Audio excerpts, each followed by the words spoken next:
നമസ്കാരം, മലയാളി വാർത്തയിലേക്ക് സ്വാഗതം. കഴിഞ്ഞ ദിവസങ്ങളിൽ ഇസ്രായേലിൽ നിന്നും ഒരു വാർത്ത വന്നിരുന്നു, 4 ബന്ദികളെ IDF സംഘം രക്ഷിച്ചു എന്നത്.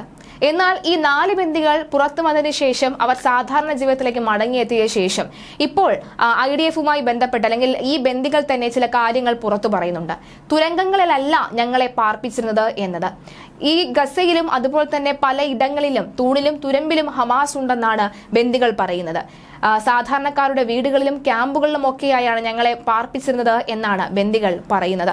അതായത് അൽ ജസീറയിലെ ഒരു മാധ്യമ പ്രവർത്തകന്റെ വീട്ടിലായിരുന്നു ഈ 4 ബന്ദികൾ എന്നാണ് മാധ്യമങ്ങൾ അടക്കമുള്ള ഹിന്ദുസ്ഥാൻ ടൈംസ് അടക്കമുള്ള ചാനലുകൾ റിപ്പോർട്ട് ചെയ്യുന്നത്. ഇസ്രായേൽ റഫേൽ നിന്ന് ഹമാസ് തട്ടിക്കൊണ്ടുപോയി തടവിൽ ആക്കിയിരുന്ന 4 ഇസ്രായേൽ പൗരന്മാരെ കമാൻഡോ ഓപ്പറേഷൻ നടത്തി മോചിപ്പിച്ചു എന്ന് മാത്രമേ മലയാളികൾ കേട്ടുള്ളൂ. ഹമാസ് തീവ്രവാദികൾ തടവിലാക്കിയ 4 ഇസ്രായേൽ പൗരന്മാരെയും താമസിപ്പിച്ചിരുന്നത് അൽ ജസീറ എന്ന ചാനലിൽ ഉൾപ്പെടെ ജോലി ചെയ്തിരുന്ന ഒരു മാധ്യമ പ്രവർത്തകന്റെ വീട്ടിൽ നിന്നായിരുന്നു. ആ മാധ്യമ പ്രവർത്തകനെ ഇസ്രായേൽ അവിടെ വെച്ച് തന്നെ തീർത്തു എന്നാണ് റിപ്പോർട്ടുകൾ. മാധ്യമ പ്രവർത്തകൻ, മനുഷ്യാവകാശക്കാരൻ, ആരോഗ്യ പ്രവർത്തകൻ, ഐക്യരാഷ്ട്രസഭയിലെ ജീവനക്കാർ എന്നീ ലേബലിൽ ഉള്ളവരുടെ വീടുകളിലാണ് ഇസ്രായേൽ പൗരന്മാരെ ഹമാസ് തടവിൽ വെച്ചിരിക്കുന്നത് എന്നാണ് പുറത്തുവരുന്ന റിപ്പോർട്ടുകൾ. യൂറോമെഡ് ഹ്യൂമൻ റൈറ്റ്സ് മോണിറ്ററിന്റെ തലവൻ റാമി അബ്ദുവാണ് അൽ ജമാലിന്റെ മരണത്തെക്കുറിച്ച് ആദ്യം റിപ്പോർട്ട് ചെയ്തത്. തന്റെ വീട് റെയ്ഡിനിടെ IDF സൈനികർ തന്നെയും തന്റെ കുടുംബാംഗങ്ങളെയും കൊലപ്പെടുത്തി എന്നാണ് അബു ആരോപിക്കുന്നത്. അതായത് തന്നെയും തന്റെ കുടുംബാംഗങ്ങളെയും ആക്രമിച്ചു എന്നാണ് അബു പറയുന്നത്.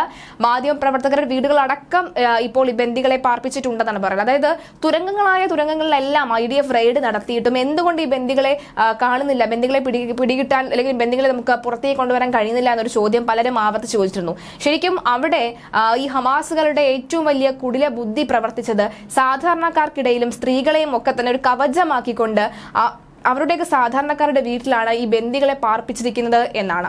അവിടെയുള്ള ഓരോ ജനവും അല്ലെങ്കിൽ അവിടെയുള്ളവരൊക്കെ തന്നെ അതിനുവേണ്ടി പ്രവർത്തിക്കുന്നു എന്ന ചില റിപ്പോർട്ടുകളും വരികയാണ് ഇപ്പോൾ. എന്തായാലും നിലവിലെ സാഹചര്യത്തിൽ ബന്ദികൾ പറയുന്നത് അവിടുത്തെ തൂണിലും തുരുമ്പിലും ഹമാസ് ഉണ്ട് എന്നാണ്. പള്ളിയിലും വീടുകളിലും ഒക്കെ ഉണ്ട്. പല വീടിന്റെയും പള്ളിയുടെയും ഒക്കെ അടിയിലൂടെ തുരങ്കങ്ങളിലേക്ക് പോകാനുള്ള സാധ്യതയുണ്ട്. എന്തായാലും ഈ 4 ബന്ദികൾ പറഞ്ഞതനുസരിച്ചുള്ള ചില നിർദ്ദേശങ്ങൾ കൂടി കണക്കിലെടുത്ത് അന്വേഷണം പുരോഗമിക്കുകയാണ് ഇപ്പോൾ.